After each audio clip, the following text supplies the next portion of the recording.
And this is something that's exciting. And I'm actually quite bullish because I think out of these periods comes a lot of innovation in the market. And as entrepreneurs, we're problem solvers. So if we can't thrive in an environment like this, then we should probably go and get a 9-to-5 job.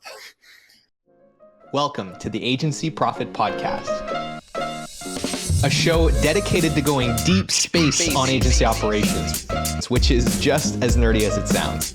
I'm your host, Marcel Petitpoff. I'm the CEO of Parakeeto, a firm that helps digital and creative agencies measure and improve their profitability. Join me as I interview some of the smartest thought leaders and agency owners in our space and go deep into operations, metrics, and all the other things you need to get right so you can spend less time worrying about operations and more time executing on your vision.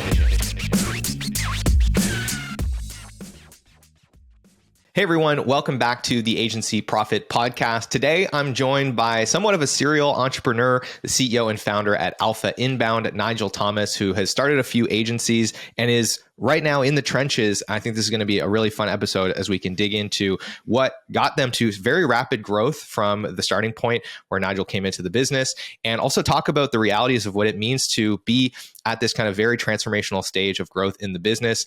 Alpha Inbound is focused on D2C e-commerce, getting them more customers through social media, in particular, those big platforms like Meta, Instagram, and TikTok. So with that, Nigel, thanks so much for taking the time to come on the show and chat with us.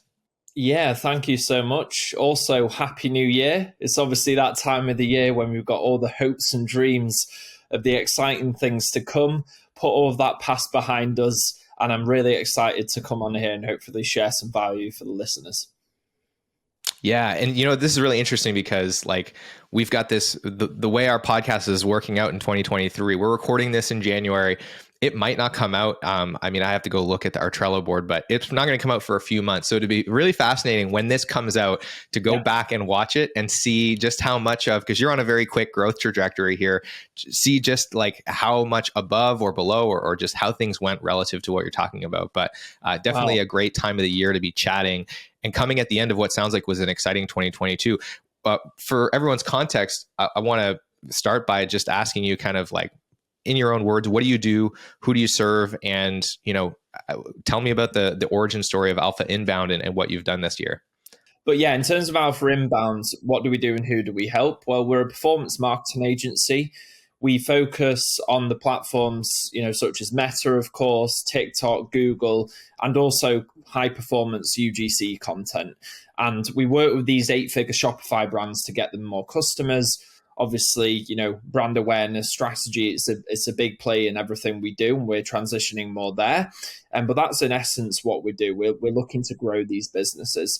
Now, in terms of the origin story of Alpha Inbound, by the way, just to correct you, Josh is actually the founder, Josh Graham. I'm the CEO, and we make a really good partnership. But Josh was really running this agency more of a freelancer, and he's honest saying that himself. And he was running it for a few years. And it just so happened that about 18-ish months ago, I was chewed up and spat out of another startup, which was in fact a marketing agency. And even though that didn't end too well for me, the experience was what I got from helping build a lot of that company from scratch. And, there were a few issues there, like I said, but having that experience, I then reached out to Josh because I saw the writing was on the wall and saw what was going to happen. And I basically said, look, I think I can take Alpha Inbound to the next level and we can make it a proper business. Being completely frank, my idea was to come in, make some sales, get some commission and go and start my own thing. I quite quickly realized something about myself. I'm a man of principle and I can't go and sell people on a pipeline dream when I don't actually believe in it myself. So to make sure that I did believe in it, when I started working with Josh, we had to build out, the case studies. We had to build out a website, a podcast. We didn't have to do that, but that's what I needed to really believe that we could deliver. And most importantly, operations, finances. And then we started to recruit a team. And from there, we started doing cold outbound really throughout the course of last year. By the way, we were doing it before the year before, but last year was our first full year in business since we rebranded Alpha Inbound. And yeah, we've managed to get to a 7-figure run rate, should be clearing at the time recording this month, 90K in revenue. and we're looking to try and get to that 2 million mark by the end of this year. So definitely some aggressive goals of always, as always rather. And my role in the business being CEO, it's CEO, it's a startup. We've got 10 people. I'm largely on the business development side. I definitely still get involved in operations. I still talk to our big clients that we like to call partners, and I still get very heavily involved in the recruitment and leadership. But I really am, a visionary. So I like to look out into the future, plan things, and then as a leader, make sure we're all aligned to get to where we need to. So yeah, that's pretty much what we're doing at Alpha Inbound. Maybe I missed some things off, but I do like to talk. That's also why we started a podcast and maybe why I'm here. Yeah, I agree. I mean, I don't want to get into marketing too much because it's not theoretically my wheelhouse, but I've never seen content as a channel. It's not a channel. SEO is a channel. Cold outbound is a channel. Partnerships is a channel. Paid ads is a channel. Content to me is funnel infrastructure. To your point, the purpose of content is not to get you new customers. It's to build trust with the attention that you go out and pursue. And there's really only 4 ways to get attention. You can buy it. You can compete for it where people are already searching for things. You can borrow it from other people, or you can go and interrupt people. If there's another way to do it, let me know. But your content is only effective to the degree that you can direct attention towards it. And those are the ways of doing that I know of. So anyway, moving on, you created a problem, I'm assuming, when you found an effective outreach strategy and started converting a lot of clients, which is that, okay, well, now we need to figure out how to serve these clients and scale our ability to serve them without losing quality. So what was kind of the next set of challenges that you had to overcome in order to now grow at the clip that your new business strategy was enabling you to grow at? Yeah, so, I mean, the biggest Achilles heel, as we spoke before we started recording today, is resourcing for agencies. It doesn't really matter if you're, just getting started, if you're a huge agency. I spoke to agencies that do 200 million, they have the same problem. It's resourcing, because when you get those initial wins, obviously the people who got you those wins, i.e. usually the founders who are really good at the delivery, they no longer have the bandwidth to be able to do that delivery for all the new business that you're going to win from those initial case studies. So then obviously you either need to, not have the same quality, which is what the route a lot of agencies take, and they talk about 90% margins and all the rest of it. When I see that, I'm just thinking, well, you're either not doing the work or you're outsourcing it somewhere very cheap, or you need to hire great talent and take the hit on the margins. So again, it obviously comes down to how much cash you've got, but recruiting was the next step for us. And we went through quite a few people. At the start, we got people, we rushed into it a little bit, like most companies do. And, there's a lot of cost opportunity of hiring the wrong person. I'll be honest about it. And we had to have some challenging conversation. We had to let a lot of people go. I feel like now we've got some incredible people on board, and we've managed, obviously, to gather some resources to hire people from top agencies. But then we had to go through a lot of hires to get there. So I think that, as well as like the operational infrastructure, the other thing to mention for us, because when we went into the creative side of things, creative at scale for these big brands, when you're spending hundreds of thousands on ads, is crazy. That's one of the craziest operations. And that's why brands need agencies, because they don't really know how to get this operation in place. Even some of the 9-figure brands, it's a crazy operation, creative at scale. So that was also something, but actually having the people to build that in the first place, that was definitely the first set of challenges once we had bandwidth issues. At one point, by the way, we had Josh, who's the founder, and he was running nearly 15, 20 accounts by himself. For anyone who's in media buying, who will know, that's seriously overloaded with work. And he was dying on me, man. And I was just there on back-to-back interviews all day until we found the people we needed. Thankfully, now we've got this incredible media buyer, and he's just amazing, and give us so much time back whilst also adding more to the process. So definitely recruitment. Yeah. So you got the right people in place. What were some of the most challenging elements of getting those people productive and making sure the cash flow stayed healthy while you were, bringing all those additional people into the business and getting them ramped up? Yeah, one of them is just obviously having financials. I think a lot of agencies struggle with having proper financials. And this is obviously a key. I mean, I come from a background, my parents are accountants. I wouldn't say I'm the best at financials, but thankfully, Joshua also has an experience in financials, and we have a great bookkeeper as well. I think that's a good hire to make early doors, a bookkeeper to keep you in check. And then just really being aware, like having awareness of your finances, how much cash is in the bank, and having that as a target to get a certain amount of cash in the bank and retain that. And then also the other one, which is huge, like this is probably again, coming with resourcing, one of the biggest thing for agencies is focusing more on retention than just acquisition. Because so many agencies, they're great at sales because obviously they've got that marketing and sales background, but they don't know how to provide a great experience, do all the little things so their clients stay with them. And obviously it's way better to have a client, and we know it's easier to resell back to an existing client. We know this, like we're in this kind of space, than it is to go out and find new business. And it's easier to have a client that will stay for 12 months as opposed to dropping off every month or every 3 months. So focusing more on retention strategies for our agency and our own lifetime value was a real big thing. And to do that, obviously, we had to build out different systems and use project management tools like Asana and like Airtable. And we still not perfected that now. I want to redo that with the team in the coming weeks. But yeah, these were some of the things we focused on, but really talking to our clients more and providing a great experience. And the moment we speak to them, all the way through to, weekly calls that we have, and just going above and beyond. So they stay with us and they trust us, and they know that we're the company that shows up in bad weather. And that means that when there's an algorithm change on Facebook, they're not just going to go to the next cold email and go and sign up with that agency, which is the problem a lot of agencies seem to have.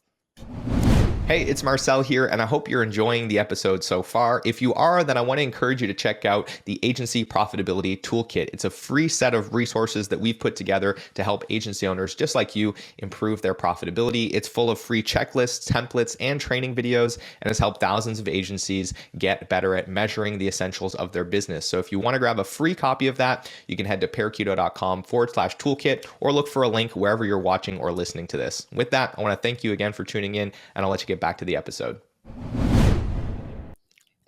Yeah. So now that you've kind of arrived at this point, you're looking at the next year. You obviously have some pretty aggressive growth goals. Talking before the show, you want to double or triple over the next 12 months. What are some of the challenges that you're anticipating, having to work through as you transition to that scale? Yeah, so I think the operations side of it will be massive, definitely, especially as you push more into content.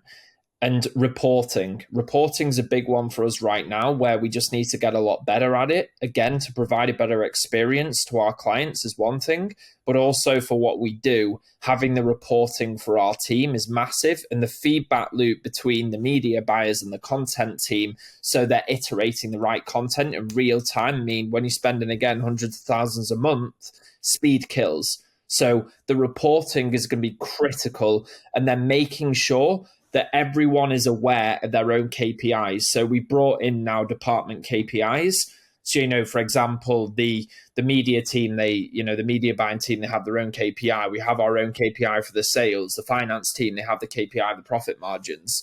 And it's really important to make sure everyone's aware, but also everyone is in alignment at the same time. And we speak regularly about this. We have ultimate transparency with our team and what our finances are and what the KPIs are.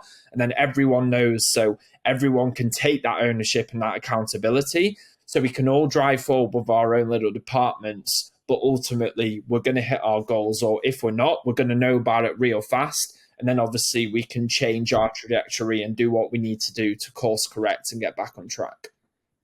Yeah. So what are some of those KPIs that you're finding are working well to kind of get the team aligned and having the right conversations? Yeah, so there's a few different ones we've been experimenting with, but one of our payment model, like most agencies, is on ad spend. So what we've done is we take an average ad spend across most of our clients. And from that average ad spend on a quarterly basis, if we hit a certain, what we do is we have a smart target and a stretch target.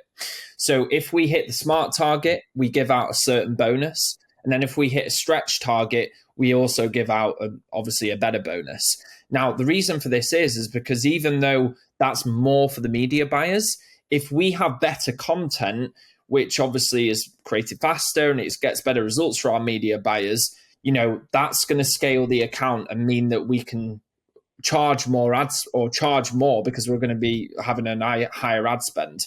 So, and that obviously is the growth in the revenue of the company. So what it does is it creates a stronger cohesion with a financial incentive as well as everything else between the creative and the analytical team that bonds them together. And then obviously on top of that, the operations, the finances, the sales all need to be together. And then obviously from the sales side, we're bringing in people who have a higher ad spend to make sure that average is further up. So we took that one metric, which we feel like aligns everyone in the business. And then obviously we do quarterly bonuses off the back of it. But that's something, and it does take management in itself. Obviously, we need to have better reporting, and we do have reporting, so everyone's aware of what that is and they can charge towards it. But that's one of the metrics we feel has been great in terms of aligning the team.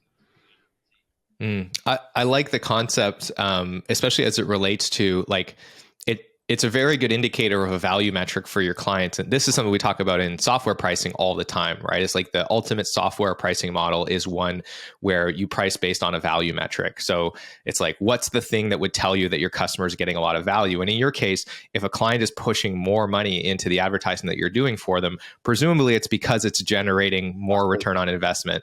So that's a good proxy for value to them. And it just so happens that it also creates more value for you. Behind that, thinking about margins, I would assume that, based on the data you've collected so far, there is not a linear correlation between the amount of cost that you incur to serve a client and their ad spend. I'm sure that the amount of effort to manage a larger budget goes up, but it's not linear in that the gap gets bigger and bigger the larger the ad budget goes. But what have you found with that? How have you thought about measuring margins, and how did you land on that pricing model in the first place and understand that it was going to give you the margins to scale the way that you have? Yeah, so there's a conversation in the e-commerce industry that often gets had, which is, do we price by ad spend or do we price by performance? Obviously, the argument for the brand side is, put your money where your mouth is, only charge when you get the results. But there's a massive problem with that. There's two big problems. One is the fact that you don't actually control that data. It's on platforms that you're making guesses from, like Facebook. So it's a little bit irresponsible to have your whole team on a model which is out of your control. But then the other thing is that you can't forecast. So if I can have with predictability X amount of brands coming into our pipeline and we're going to close X amount of deals within the next 6 months, I can then forecast when to recruit the right people at the right time. Now, if I can't accurately forecast that, what's going to happen is people are going to get overloaded, their bandwidth's going to get destroyed, and ultimately, we're going to be left with a terrible experience that the client will then take on for them. And I don't think a lot of clients understand that. They just see it as the upfront. It's like, well, you don't believe in your team. It's actually, no, we're going to actually create a better experience because we know how to resource properly as a company, so we can hire the right people to get the results for you. And then in terms of the margin side of things, I think for our stage of growth, of course, we do need to stack up that cash, but we have to hire quite a few people. So again, I'm of the mindset, if you're in it for the long term, you should hire leaders who are going to be really proactive. Because I can tell you now, we've hired cheap and we've hired expensive, and expensive wins every time. Again, you have to be smart of cash and whatever, but I'd rather be sitting at a 15, 20% margin for a year or so and then edge up to, maybe like 30% instead of being at 80, 90% and really having the cost opportunity of not having someone who's incredible, who can really, create that experience that then your client's going to go and tell 10 other brands, as opposed to having really cheap labor and great margins, and then your client's going to complain about you And whenever they see your brand come up, they're going to just, talk badly about you in the industry, which is way worse. And these are some of the second, the third, the fourth, the fifth order consequences that I think beginner agency owners don't talk about, or they don't know about because of their lack of experience. Yeah, and I think what you're describing here is important because it illustrates the difference between unit economics as it relates to a service offering a client a project and your financials. And there will always be a delta in between those things. And in many ways, that delta should be somewhat intentional, right? So it's like, it's one thing to say, when I sell a project based on the amount of time that goes into that and the cost of that time, our margins are 70%, which is like, that's kind of the floor, I think, if you want to have high growth. But then there's what you're talking about, which is I'm going to deliberately go out and invest in hires before I need them, maybe, or that are maybe a little further along than what is appropriate for the size of our business. But I'm choosing to make that investment. So there'll be a big gap between what my profit margin is on a single project and what it is on the profit and loss statement at the end of a certain period. But there's a difference between the P&L being lower than, like ideal, because there's a systematic problem with like your pricing and your margins not being fundamentally healthy, and a deliberate decision to invest in your growth, which is, a completely different circumstance. One is deliberate, the other is not. And if you can't tell the difference between those things, it's probably an issue. And I think this is where there's a lot of merit to having good financial literacy, having a P&L that you understand, that you look at on a regular basis, and then supplementing that with non-financial metrics and with just some basic math about like, hey, this is why we charge what we charge. This is how much time it takes. This is what our margin is on a per project basis. And then contrasting that to, okay, we're going to choose to make investments, and separating those concepts apart, because what you're describing, these are probably the right choices when you're investing in growth. I mean, we're doing the same thing at Parakeeto. Like we're choosing to push the chips back into the middle of the table. And it's because we know what the cost of that is, and we know how many resources we have available to us in order to do that. So it's an important point, because that's what's required to grow a lot of time, especially if you're trying to do it without working 100 hours a week. Sometimes that means you got to hire that person a little earlier than when you absolutely need them, and hire a person that's a little more experienced, so you don't have to spend 8 months getting them ramped up and still doing all the work off the side of your desk. Those are the costs of sometimes trying to optimize both the P&L and the unit economics all at the same time. But for agency owners that are getting started, one thing to get excited about is, we're in this environment now, which we're going into a recession. And that means obviously a lot of, tech startups, a lot of agencies, the bigger ones that are more bloated, they've laid off a lot of people. So there's some real incredible talent out there right now that you could, 12 months ago, you probably wouldn't have had the chance to get in front of. But now you have the option to get in front of them, to make them leaders in your company. And this is something that's exciting. And I'm actually quite bullish, because I think out of these periods comes a lot of innovation in the market. And as entrepreneurs, we're problem solvers. So if we can't thrive in an environment like this, then we should probably go and get a 9-to-5 job. Yeah. Awesome. Well, Nigel, this has been a fun conversation. And I hope that those that are listening were able to relate both to the things that you've gone through over this last year and some of the things that you're facing going down the road. For those that want to learn more about you and connect with you and learn more about Alpha Inbound, where should we send them in the show notes? Yeah, so if you just go to Google and then type in my name, Nigel Thomas, Alpha Inbound, LinkedIn should be one of the first thing that pops up. I post there every single day about our journey, about what we're doing. Feel free to connect with me on LinkedIn. That's the platform I'm most active. I love having conversations with other entrepreneurs and, especially agency owners. There's always fun conversations, fun stories. And yeah, it's a great place to be. So LinkedIn's the one for me. Awesome. I'll leave a link to Nigel's LinkedIn in the show notes, as well as a link to the Alpha Inbound website. And for those listening, leave us a comment wherever you heard this. Let us know what you learned, what questions you have. And with that, Nigel, thanks so much for making the time for us, man. Yeah. Happy New Year, everyone. Let's see what happens. Cheers.